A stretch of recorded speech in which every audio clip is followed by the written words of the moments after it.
না জানিয়ে ইফতারে বেঁচে যাওয়া কমলা খাওয়ার অপরাধে শিক্ষার্থীকে বেধড়ক পিটিয়ে আহত করেছেন এক মাদ্রাসা শিক্ষক।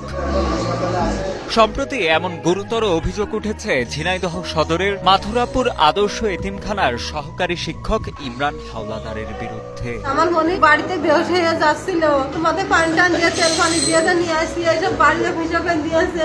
আহত শিক্ষার্থী মোহাম্মদ সাগর বর্তমানে ঝিনাইদহ সদর হাসপাতালে চিকিৎসাধীন রয়েছেন। সাগর জানান, ৪ মার্চ ইফতারের পর এতিমখানার ডাইনিংয়ে 2 টুকরো কমলা পড়েছিল। অন্য কেউ না খাওয়ায় কমলাগুলো খেয়ে ফেলেন তিনি। পরবর্তীতে সাগরের কমলা খাওয়ার বিষয়টি এতিমখানার সহকারী শিক্ষক ইমরান হাওলাদারের কাছে জানান কতিপয় শিক্ষার্থীরা। পরদিন সকালে শোবার ঘরে গিয়ে চুরি করে কমলা খাওয়ার অভিযোগে সাগরকে বেধড়ক পেটান মাদ্রাসার শিক্ষক ইমরান।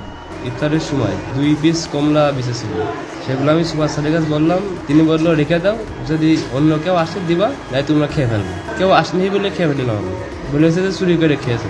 এই বলে বললো লাঠি আনতে, 7-8 পিস লাঠি মনে করেন ভেঙেছে। ঘটনাটি জানাজানির পর গা ঢাকা দিয়েছেন অভিযুক্ত শিক্ষক ইমরান হাওলাদার। তবে অভিযোগের সত্যতা পেলে অভিযুক্ত শিক্ষকের বিরুদ্ধে আইনগত ব্যবস্থা নেওয়া হবে বলে জানান এতিমখানার প্রধান শিক্ষক জাহিদুল ইসলাম। তাকে চাকরি থেকে তো অবশ্যই বরখাস্ত হবে, আর সাথে সাথে আমরা আইনানুগ ব্যবস্থা নেব।